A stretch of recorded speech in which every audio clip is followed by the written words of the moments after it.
Hi, everyone. Welcome to the webinar this morning titled Leveraging Alzheimer's Disease, Clinical Trial Outcomes, and Health Economic Research. This is the second webinar in a four-part series on innovation in Alzheimer's disease. If you've not already viewed that first webinar on global projections in dementia, you can find it on the Schaeffer Center website, certainly worth a listen. And please stay tuned for the next two webinars coming up in May and June. So for today, my name is Allison Ward. I'm a research scientist at the USC Schaeffer Center, and I'll be your host. We have three great speakers today presenting research that examines variation in AD clinical trial populations and endpoints and how those results can be used in health economic research and modeling and policy discussions. So this conversation is extremely relevant as the hope for disease-modifying therapies is becoming a reality, and the research community is going to need to compare results across clinical trials that oftentimes use different endpoints across different populations in different disease stages. So we'll be needing to take some of those more abstract endpoints like scores on cognitive exams and translate it into things more commonly used in economic modeling, outcomes more traditionally spoken about in the policy conversation. So today we're going to begin hearing from Jakob Lavka, who is a research assistant professor at the in health policy and management at the USC Price School of Public Policy, as well as a fellow here at the Schaeffer Center. He's going to discuss the various outcomes measured in AD clinical trials and some of the implications for health economic modeling coming out of those Alzheimer's trials. And then next, we're going to hear from Jeffrey Yu, who's a graduate student. He's a PhD student in the USC School of Pharmacy, and he's going to tell us about research he's done looking at FDA guidance and how that impacts trial design and in particular selection of primary endpoints in clinical trials. And then we're going to hear, last but not least, from Ron Handels, who is an assistant professor at the Alzheimer Center in Limburg, part of Maastricht University and affiliated with the Karolinska Institute in Sweden. And Ron is going to tell us about the International Pharmacoeconomic Collaboration on Alzheimer's Disease, or IPICAD, which is a modeling workshop where 29 researchers came together to develop common benchmark scenarios for hypothetical treatment of both mild cognitive impairment and mild dementia. So coming together to sort of have common language for future Alzheimer's disease modeling. Before we get started with these presentations, we want to thank the National Institute on Aging, which made all this, whose grant funding made all of this research possible. So the way things will go today is we'll hear from our three speakers and we'll do a question and answer session at the end. So if a question comes to mind during one of the speakers, go ahead and use the Q&A feature in your Zoom window and we'll get that answered for you at the end of the presentation. So without any further ado, I'm going to pass the mic over to Jakob. Thank you so much, Alison, and it's good to see everyone. I hope that my slides are visible at this point. I'll be presenting the work I've been doing with Brian Teisinger, Jeffrey Yu, Andrew Kinoshita, Semi Fang, Adriana Hunt, and Derez Lagdawala at the Schaeffer Center at USC. And as Alison has mentioned, we are very grateful for funding from the NIA with the award numbers listed below. So as many of you who are on this call will be very aware of, we have had our first US approval of a potentially disease-modifying therapy, Aduhelm, in June 2021, and there's a few other drug candidates that are suggesting promising results and potential approval in the next few months. Now, we know that these trials use different types of endpoints, and those are markers of effectiveness. So something that we want to learn about the treatment before it is approved for use in clinical practice. And in Alzheimer's disease and related dementias, those tend to be in several different domains. So here I'm highlighting biomarker endpoints, cognitive, functional, behavioral, and then potentially global domains. Those global domains would typically include more than one of these previous domains. Now, we do need to look at all of those results from clinical trials and apply them for policy modeling and policy discussions. And how we do it is we try to either use those specific endpoints or try to translate those clinical trials into model-specific endpoints. And I'll talk a little bit about how we do that in just a little bit. We do need these models that go way beyond the scope of the clinical trials for different reasons. So one of them is, of course, that these clinical trials run for a limited period of time, and it is important that we understand the long-term benefits of these therapies, especially when it comes to progressive diseases like Alzheimer's disease. Many of these trials are also struggling with representativeness, and by using economic models, we are actually able to think about populations that may be underrepresented in these trials. And sometimes these trials only use endpoints in the primary endpoint category, at least, that might not be the most relevant or might not be comprehensively relevant to what we are interested in. So, for example, they might be measuring cognitive decline, but might not tell us much about nursing home admissions. And so we can use these models to actually extrapolate from clinical trial data into policy relevant outcomes. This is really important in Alzheimer's disease because we know both in the United States and in other countries, especially more advanced economies, aging and aging-related diseases such as dementia are of increasing burden on society.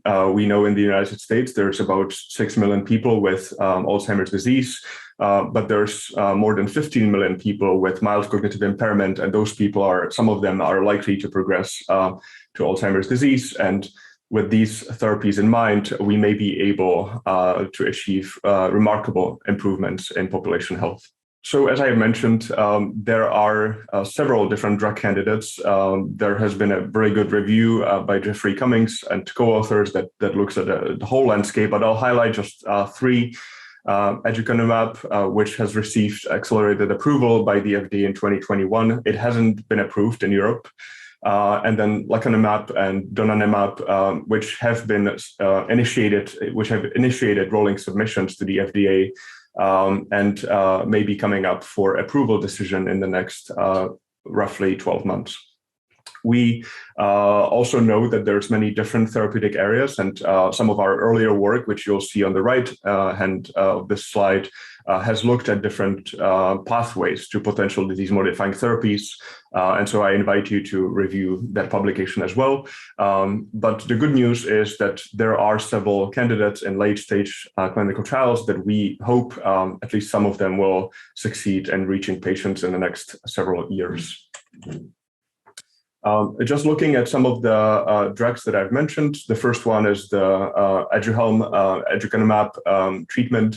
And I am just highlighting a few key features of these trials so we can have a discussion a little bit about the endpoints that they use, because that's one of the focus areas of today's seminar. So many of these treatments are tested on populations typically over 50 or 55 and 60 years old. So aducanumab and lecanemab are both 50 plus, gantenerumab by Roche as well. Donanemab is a little bit older, but you can see that these are typically populations that are even younger than the average time of onset. And the hope with that is that they're actually looking at both Alzheimer's populations as well as mild cognitive impairment. And mild cognitive impairment, of course, precedes Alzheimer's disease, so those patients might be younger. And now in the final column, you'll see the primary endpoints that they use. And we don't have to look at all of them one at a time, but just the number of abbreviations will suggest one overarching message and story. There's many different endpoints that are in use by clinical trialists.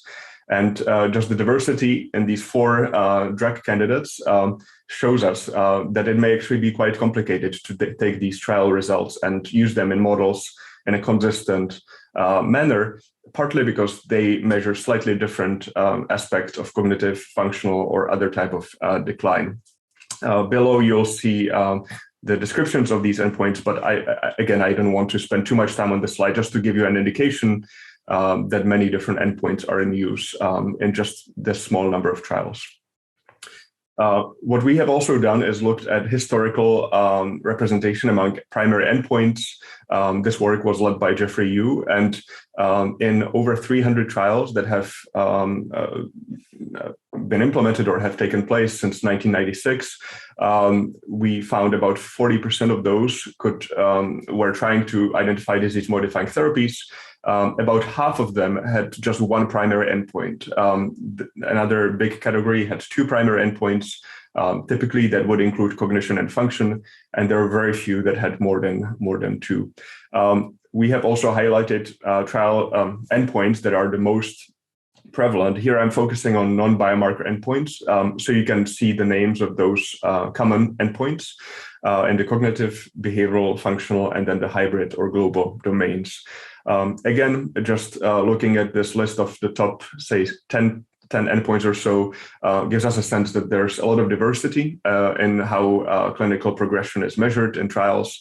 And it actually is quite important for us as we think about finding ways to compare the results of different models that use different endpoints. There are also many others that I didn't list on this slide, which is 144 other primary endpoints. Economic models that we implement, such as the future elderly model at the Schaeffer Center, may actually use different endpoints or may not even use trial endpoints at all. So they might use something like relative risk. So now we come to the first challenge, which is really how do we crosswalk, how do we translate the results of clinical trials to endpoints that we actually can use in modeling. The reasons for actually using different endpoints might be pragmatic. For example, the data sets that we draw on, the population representative data sets we might be using, do not include the same endpoints as the trialists do. So one example of that is trialists might use the mini-mental state examination in MSC, but we only have the telephone version of that, the TICS score. And so just finding ways to come from MMSC to TICS is not necessarily straightforward. And to that end, we've actually published a crosswalk between the two. We may also need to be careful about translating endpoints to transition probabilities, partly because endpoints might only focus on one area of clinical decline. And of course, transition probabilities between disease states might include much more than just one domain. So we have to be aware of that complexity that immediately comes up. One of our findings that I'd like to present is it actually really is important to think about domain-specific modeling. So I'll show it in just a little bit how it differs, but we may consider the differences between cognitive and functional decline or behavioral decline for the matter. And what we find is that one level of improvement on one scale or in one domain doesn't necessarily equate to an improvement on another scale or in another domain. So the examples of models that have actually taken those domain-specific rates of progression or improvement into account include the USC-based future elderly model, but also the open access IPICAD model, and we'll hear from Ron Handels about IPICAD in just a little bit. And on the right, you'll see just the front page of our publication that actually did a systematic review of the different crosswalks in place. One of the major findings of that paper is that we don't really have a lot of crosswalks outside of MMSE and MoCA, which are two cognitive endpoints. And so we need much more research when it comes to translating between these different endpoints. And of course, to look beyond cognition, partly because we really need to take into account the decline in the behavioral and functional domains. So here is just a simple comparison of how switching the directionality of cognitive and functional benefit of potential therapies impacts clinical outcomes. So in red, you will see the QALY gains for a treatment effect that is specified as 20% cognitive, 40% functional benefit. For cognition, we actually use the TICS score. For function, we use the ADL. And then in yellow, you see what happens when we flip that. So you will see that there is a significantly higher benefit for any of the age groups that we model. The benefit of the cognitive and functional scenario that starts with 20% cognitive and 40% functional, which is actually quite similar to the Aduhelm trial, is slightly higher than if we flipped that. So that suggests to us that we cannot really treat those as equal, and we have to be careful about domain-specific modeling. So aside from that, I would just highlight a few takeaways from our modeling experience. We need to be very careful when it comes to defining the treatment eligible populations. So what are some of the demographic characteristics, including age, gender, and race? And as I mentioned, trials are not always the most representative in that category. We need to look at how trials and then the real world labels of these treatments specify their inclusion and exclusion criteria. This could actually exclude a lot of patients with, say, cardiovascular disease. And then we also need to think about what is the comparison group and how we model the baseline decline in that control group. And we then also need to look at the trials and see if they chose a representative population that actually would decline at a rate that we would expect the whole disease population to decline at. And that is something that we have observed may be quite actually challenging. We also then need to think about treatment effectiveness. So what kind of endpoints are being used? And as I suggested, potentially using crosswalks to translate clinical trial endpoints to real world or modeling endpoints.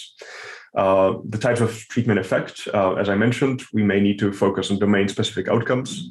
The length of treatment, so potentially the patient might be on the therapy for only a few years or a few months due to adverse events and due to other considerations. The length of effectiveness, which might actually be longer or shorter than the length of treatment, and then the response rate, because not all patients might actually respond to the therapy. And then finally, even in modeling, we shouldn't omit the importance of side effects. In the case of Alzheimer's disease-modifying therapies, those are actually quite significant. Those might be minor adverse events, which would likely not result in discontinuation, but could affect quality of life, for example. And then major adverse events, and those could actually lead to discontinuation, and we may need to introduce stopping rules in our modeling.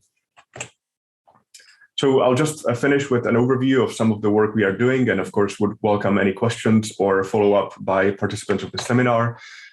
We are currently looking at future treatment paradigms in AD, so we are reviewing the trial landscape and clinical trial pipeline to understand some of the key trial design choices and potentially even the effectiveness bounds of these different paradigms. We have published some work on crosswalks, including that review piece that I mentioned earlier and an MMSE to text crosswalk. And we are now looking at CDR-SB and a potential crosswalk as well. We are looking at understanding the different criteria that might affect the treatment eligible patient pools in the United States and beyond. For that, we are using the Health and Retirement Survey and other data sources to understand how many patients could actually benefit from these new therapies. And then also led by Jeffrey Yu is some work on cost effectiveness of future disease-modifying therapies, which actually, as just based on that slide that I showed earlier, we may imagine that will differ not only by age, but also by the treatment effectiveness scenario. So here is my email in case anybody would like to follow up after the seminar. And of course, I'm happy to take questions at the end of this presentation.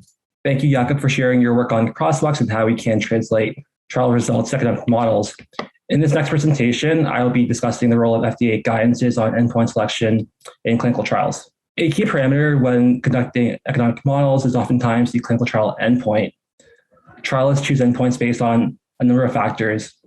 This includes the overall aim of the trial, the endpoint's meaningfulness to patients, the expected likelihood of winning on the endpoint. Another factor is informal policymaking, which is the focus of this study. The FDA attempts to steer endpoint selection via guidance documents, but guidance documents are non-binding in nature. Given this, it's unclear whether guidances matter, and if they matter, to what extent. It's possible that guidances impact endpoint selection, or that they simply follow pre-existing trends, or that they have no impact whatsoever. Legally, these guidance documents are not binding on either drug developers or even the FDA. And until guidances are finalized, they technically don't even represent the current thinking of the FDA. So in many aspects, it's doubly non-committal. Many guidance documents remain in draft form in perpetuity, or they remain outdated. In 2013, the FDA released a draft guidance for early stage Alzheimer's, which acknowledged that there were challenges to measuring cognition in early AD, and they recommended the use of cognitive functional composite endpoints. In their wording, they mentioned CDR-SB, clinical dementia rating sum of boxes, as one such example. And then in 2018, this draft was updated with a new draft that moved away from such blanket recommendations and allowed for a wider toolkit for the different types of early AD. Given that there was no published literature documenting the effects of guidance documents, we conducted our study. In our study, we examined trialist response to non-binding FDA guidances, and we used the two drafts in AD as a case study. We explore whether trials with private sponsors are more responsive to guidances compared to trials that are funded by public sponsors. To the best of our knowledge, this is the first empirical study of trials response to FDA guidances. And since regulatory policies oftentimes are not empirically evaluated, we hope our study provides a sort of supportive framework for such future research. Our analysis used Trial Trope, which is a registry of clinical trials. Our data spanned from 97 through 2020, and we focused on phase 3 trials. For each trial, we extracted the primary endpoints, and then we classified these endpoints by domain, which included cognitive, functional, behavioral, and biomarker. This classification was overseen by a neurologist. It's also one of the major deliverables of this project, the fact that we have this very long history of primary endpoints and that we classify these by domains. We then classified trials by whether they investigated disease-modifying therapies, so DMTs. And we used a regression discontinuity in time framework, RDIT, which is a type of time series specification. In this, we regressed endpoint use on start date, with splines placed at the policy release dates in 2013 and 2018. And these models controlled for disease staging, FDA registration status, and also for trial phase. In the left panel on the slide, we plot unadjusted use of cognitive functional composite endpoints. And in the right, we plot unadjusted use of CDR-SB. Both plots are stratified by DMT status. We find that guidance recommended endpoints are falling or remain steady in non-DMT trials over time. And then in DMT trials, we see that after the 2013 guidance, the use of the incursion points rises. And then after the 2018 guidance, which brought in recommendations, the usage falls. In our RDIT results, we find these trends to be significant from an empirical standpoint. In DMT trials, cognitive functional endpoint use significantly goes up 13 percentage points yearly after the 2013 guidance, but then fell significantly 20 percentage points yearly after the 2018 guidance. In DMT trials that are funded by private sponsors, we see significant uptake of cognitive functional composites after 2013, but we don't see this in trials funded by public sponsors. These findings also hold for CDR-SB. Our research shows that non-binding guidances have strong effects, even when they are in draft form, so not yet finalized, and that even though they don't impose legal standards, they are viewed as regulatory expectations, and they're followed after the release. And that this is especially the case with private sponsors. FDA guidances are being increasingly used by the FDA to make policy change. And given historical problems with guidances being outdated or not being finalized, our work sheds light on how private and public trialists view these documents. Future research might want to explore whether compliance varies by disease area or whether it varies by other types of trial design features. That wraps up the end of my segment, and I will now pass off the presentation to Ron Handels. Thanks, Jeffrey. Very interesting to see the response of trial design to the FDA guidance. So thank you very much for this kind invitation to speak here and for the kind introduction. I will discuss today the EPCAT modeling workshop First, this is my disclosure. The work I'm presenting was supported by the Dutch Alzheimer Association, and unrelated to this work, I provide consulting fees to various companies, and I receive grants and funding through the Karolinska Institute on public as well as public-private research collaborations, and all is related to AD modeling. So this is the EPCAT modeling group, and Professor Colin Green is also part of this meeting here present today. What I want to share with you today is a workshop that we organized to compare 14 decision analytic models in AD using a hypothetical treatment effect, and to compare these results. And of course, it's my pleasure to represent the group and the work that we done here. After that, I will just really briefly discuss what could be a role of model cross comparison in terms of discussions on trial outcomes. But I leave that mainly for the discussion section. As a group, we supported the belief by Eddie and colleagues, and they indicated that a lack of clarity and reliability could limit the use of models. But also, if you find that models are producing the same or similar results, that could increase the confidence in models.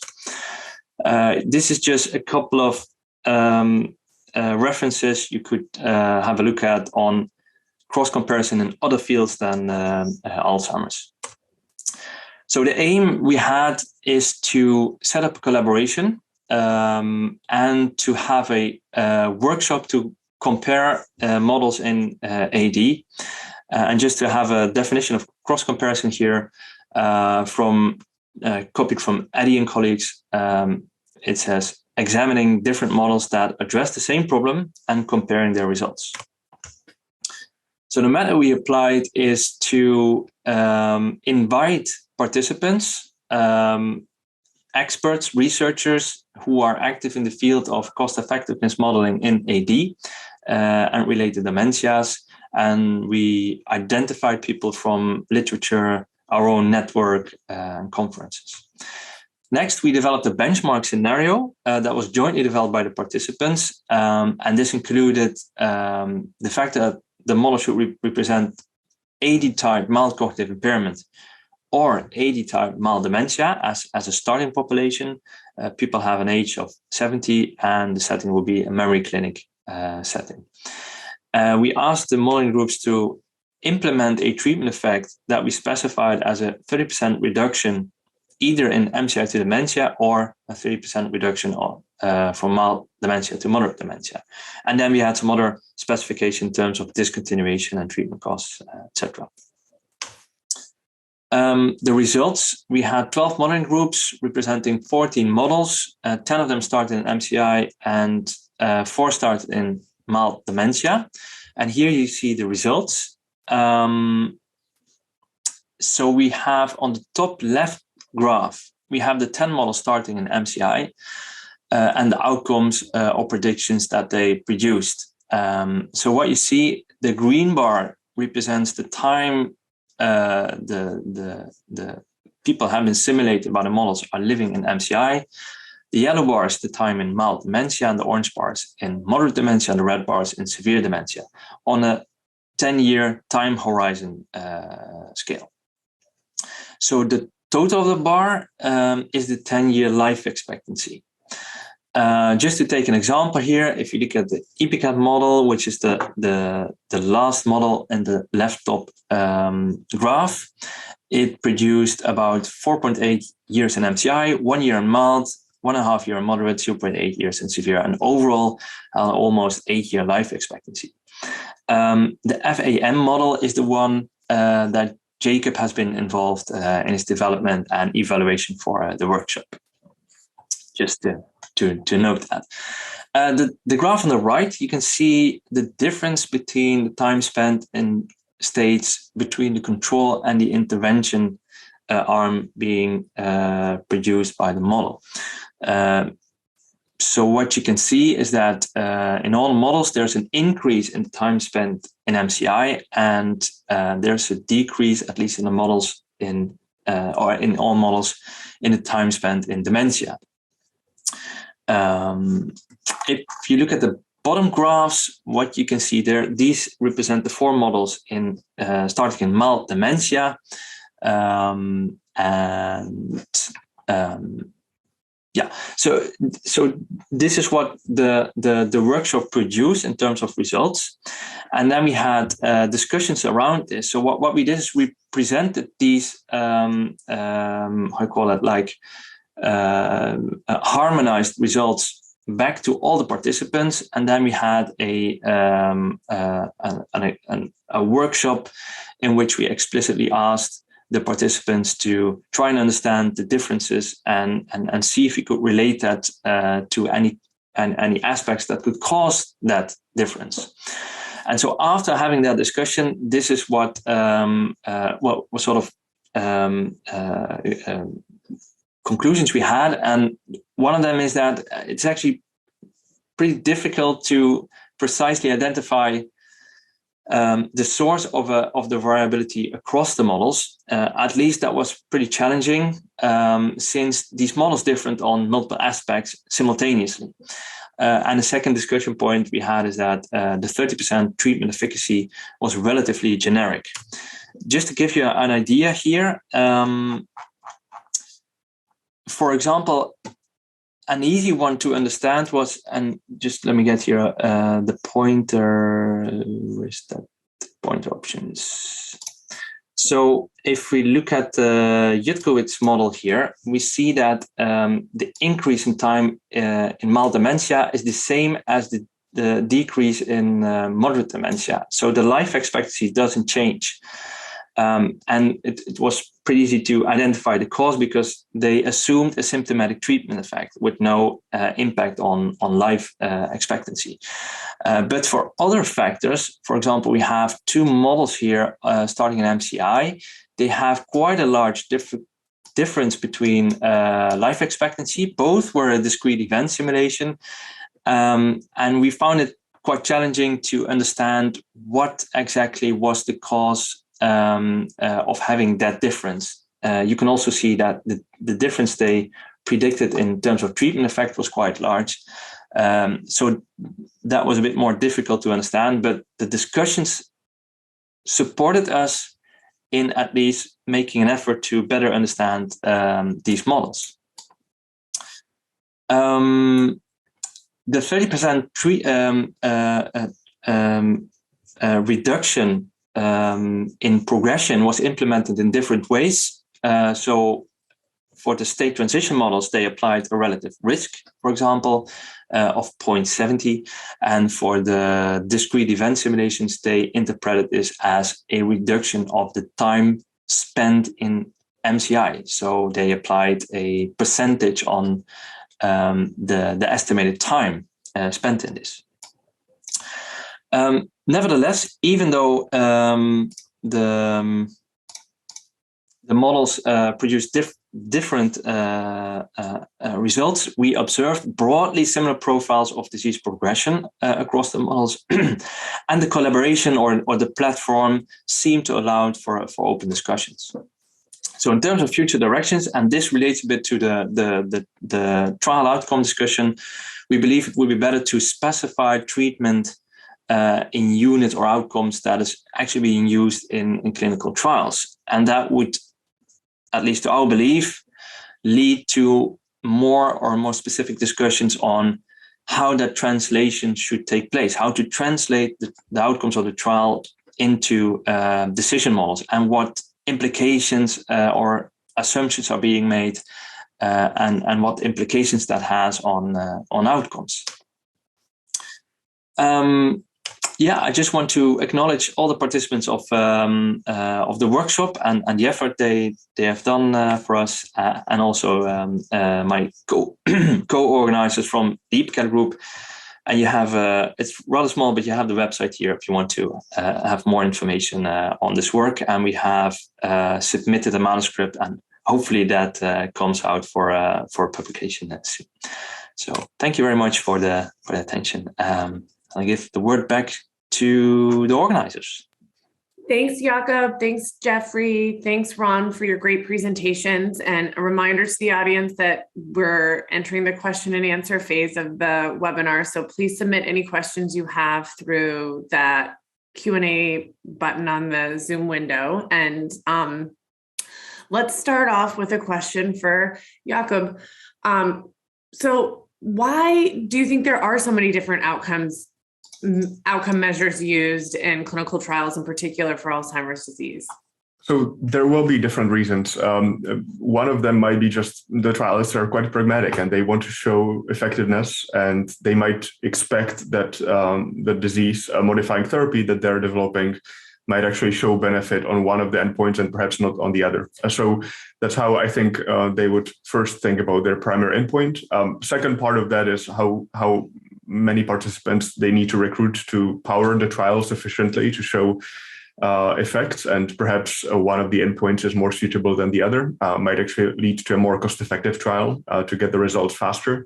And another reason might be what Jeff has discussed, which could be the soft law, the FDA guidance documents, or consensus or lack of consensus in the field, which we of course observe. But we have seen some concentration on the most common endpoints. And so it seems to me that there is kind of this growing consensus that those are endpoints to be used. But of course, trialists can choose to go beyond. And as long as they prove effect and benefit on other endpoints, they can still submit to the FDA. So just to follow up on that, Jakob, do you think that there's best practices to keep in mind, given the various different outcomes used and populations covered? Do you think that there's best practices to keep in mind when using this clinical trial data for economic modeling?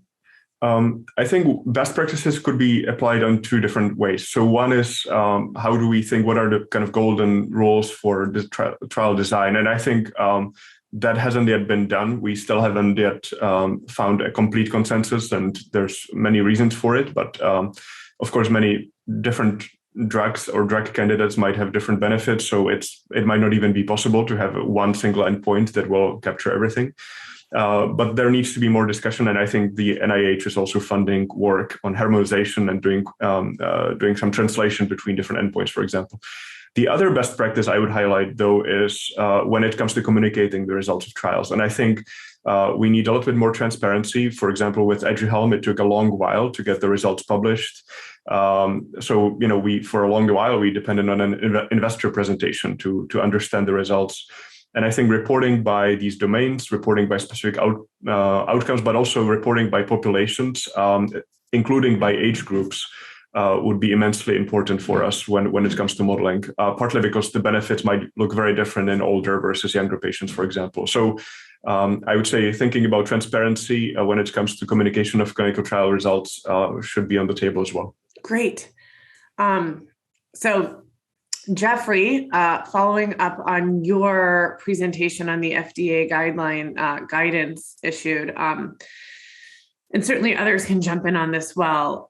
So often cost effectiveness analyses use data and analysis from post hoc analysis on disease progression, very distinct from the primary endpoints. Do you think it is likely that FDA and similarly that the FDA and others may be persuaded to offer guidance on those sorts of analyses?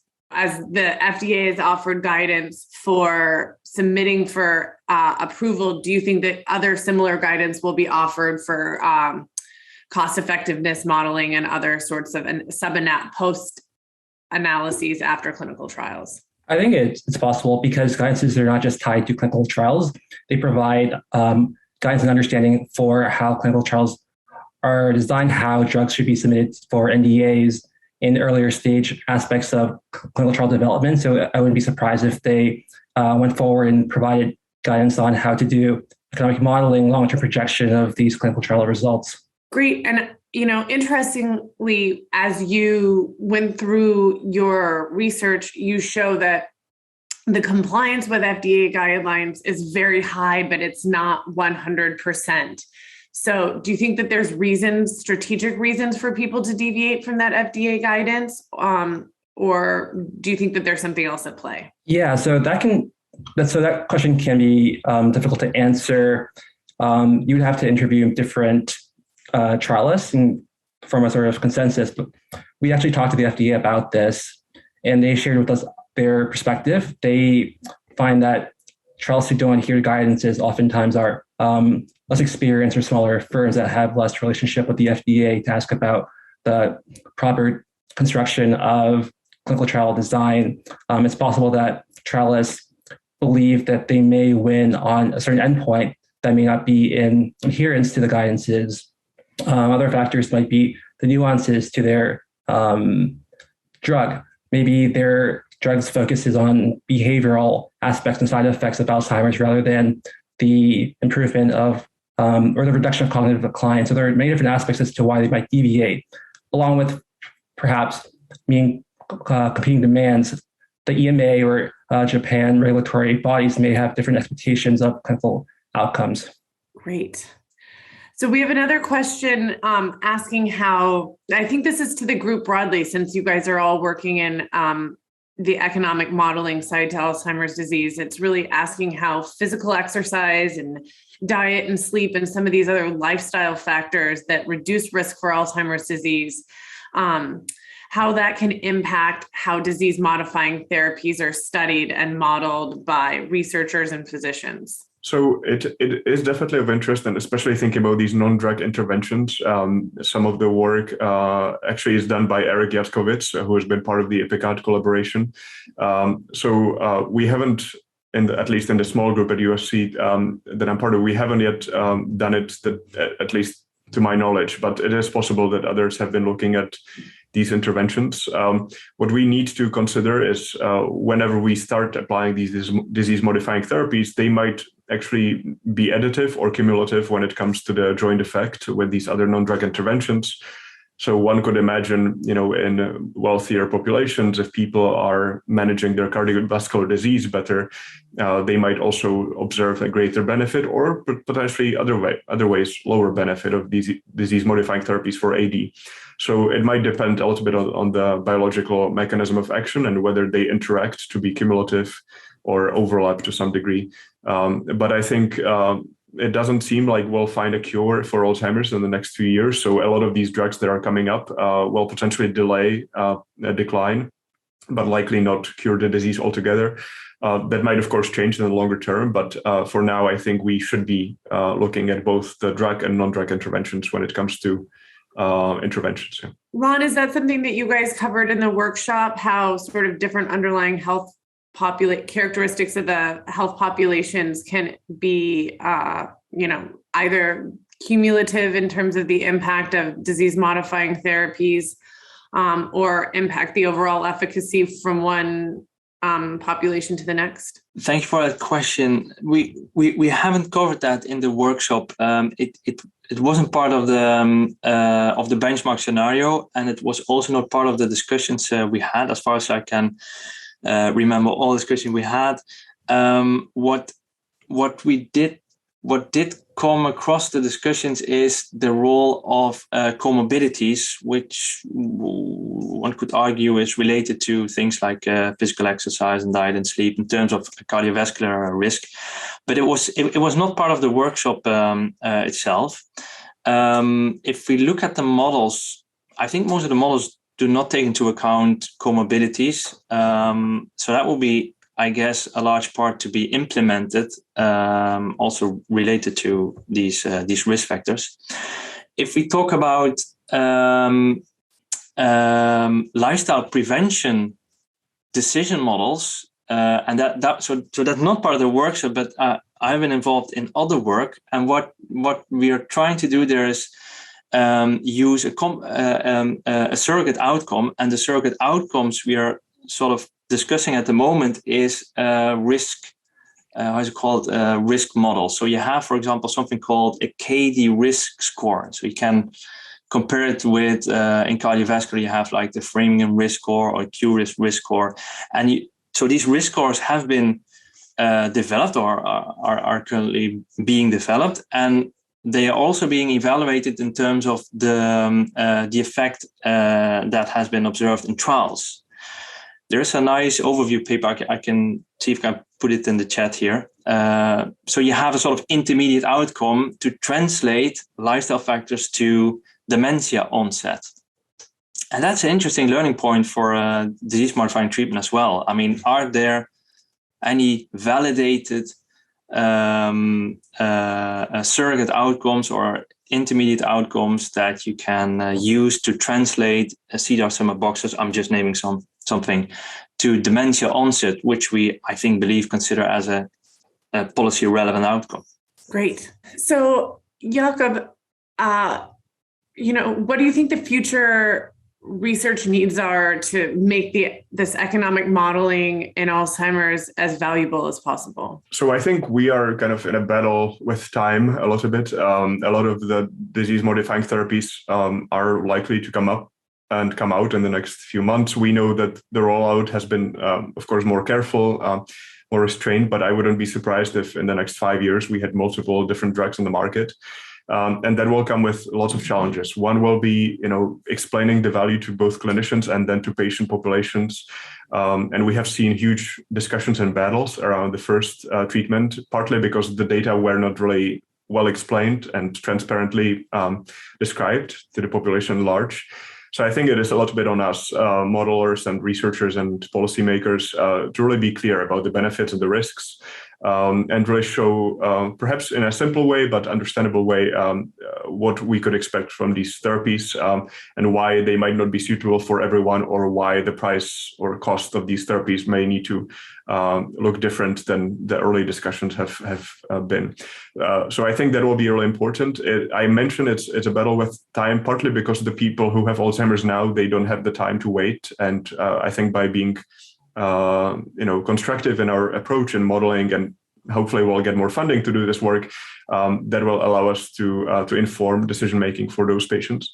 But also, as more treatment options become available, we'll start seeing other interests emerge, and those will likely come from well-funded sources. And so we have to make sure that that especially when it comes to equity, when it comes to access, reimbursement challenges, that all of those we can provide good information for. So I think we've got lots of work to do. I'm grateful to the NIA that they've supported our project and many other similar projects, but I think much more is needed. Well, so again, I'm going to put this one up to the group, but particularly Jeff and Jakob, you guys have been working closely with Crosswalks. So this question's about Crosswalks. I know it's a topic near and dear to you both, but sort of the crosswalks that we traditionally think about are, from one cognitive test to the next, and how do we sort of bridge the gap between using different tests in different trials.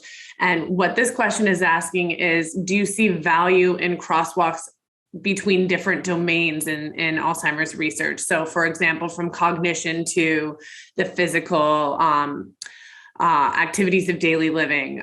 Do you think that there's value in those kinds of crosswalks, or do you think that that's like a bridge too far? Do you warn against it? Maybe I can start just briefly. So we haven't done it. And one of the reasons is we have really been trying to be careful in what we think can be compared. But even when it comes to cognition itself, there are different ways that we can measure cognition. So even by doing cognitive crosswalking, we are in a way generalizing it a little bit within the domain. I could imagine some endpoints that are similar in nature in terms of the questions they ask, being more pragmatically and easy to crosswalk between each other. So I think it could be and should be considered on that case-by-case basis when it comes to what domains or what subdomains are they really targeting. But it might be interesting, especially when it comes to larger population pools, where we have a lot of data for the same patients using different endpoints, seeing if we can maybe validate crosswalks that are a little bit more ambitious in scope. But I could imagine that would require larger sample sizes just to make sure that those are consistent between different subgroups, for example. Jeff, I don't know if you want to add anything to that. I think this would require a bit of medical expertise. I know from research that functional improvement is a product of the cognitive improvement in AD. And so it would be valuable to ask a physician to understand, I guess, if it would be appropriate to go from one direction back to the other direction. So from functional improvement to cognitive improvement. Yeah. Yeah, it's certainly true that research that's sort of looking at the interplay between the different domains usually impacted through Alzheimer's disease, whether it's the behavioral, the functional, or the cognitive, is still early. And as we get a better understanding of how those different domains interplay, maybe those future crosswalks are achievable. But that's certainly the forefront, if not beyond where our scope of that research is right now. So there's another question about the therapies. And so much of the research is on how the impact on disease progression. And the question is asking the panel if they know anything about research more specifically into the delivery method or the type of drug. Like, so is it sort of talking about subcutaneous injection versus IV and small molecule drug versus biologic, and whether or not there's any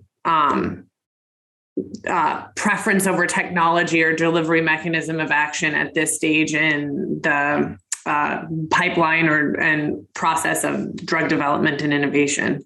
So it's a big question. So it might be beyond scope. So, but yes, thanks, Jakob. Yeah, I'm not a trialist myself, but in one way, I would invite you to follow our ongoing work on treatment paradigms, because we're looking at all the clinical trials in the pipeline and trying to look at what are similar characteristics within these paradigms. So one example of a treatment paradigm could be a biologic therapy that targets amyloid. So one of the challenges with amyloid is crossing the blood-brain barrier. And so for that, we might be facing challenges when it comes to certain mechanisms of action or methods of delivery.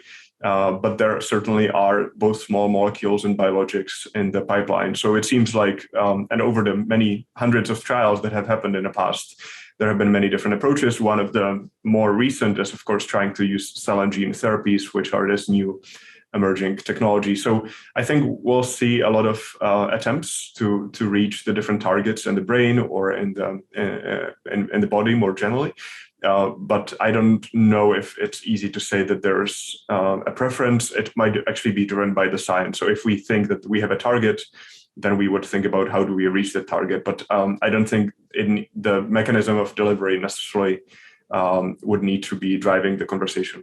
Great. So, but I think as the questions have sort of started to skew towards the future, sort of thinking about where both clinical trials are moving in the future and our research needs in crosswalks beyond just cognition, I want to let each one of the panelists, if they have any final thoughts or sort of recommendations for future research.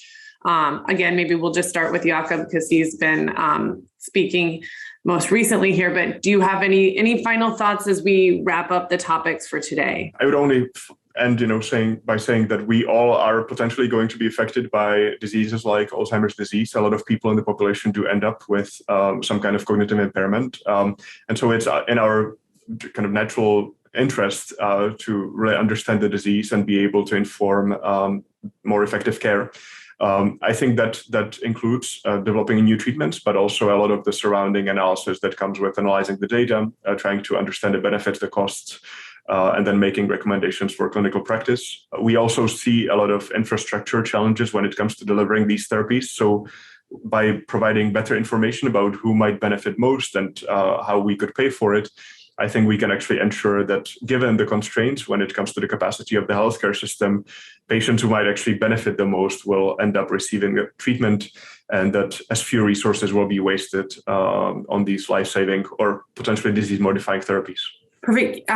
Jeff, do you have any final thoughts? I think there's also an additional question that you might be perfect for answering in terms of, if you were to be part of a clinical trial starting up today or tomorrow, given your understanding of the FDA guidance and the economic modeling consequence, the need to do economic modeling afterwards, are there particular primary outcomes that you would favor? For my project, I would consider the usage of endpoints that separate out cognitive, functional, and behavioral aspects.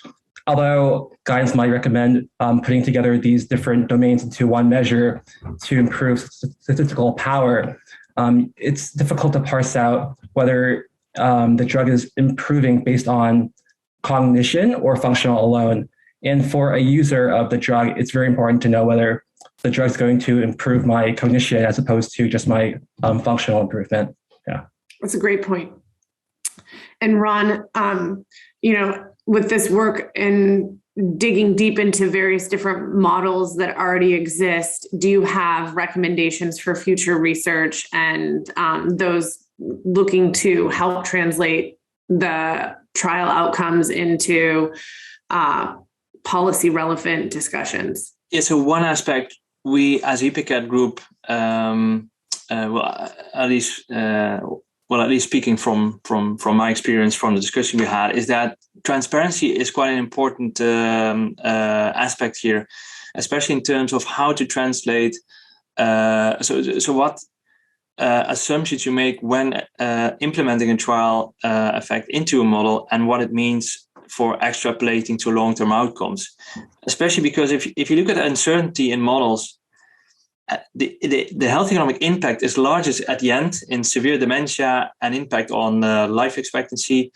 But it's at the beginning where you have to make the assumptions that might impact that late stage large impact in terms of treatment effect that remains present, or effects on multiple domains, or how it impacts the postponing of the from MCI to dementia.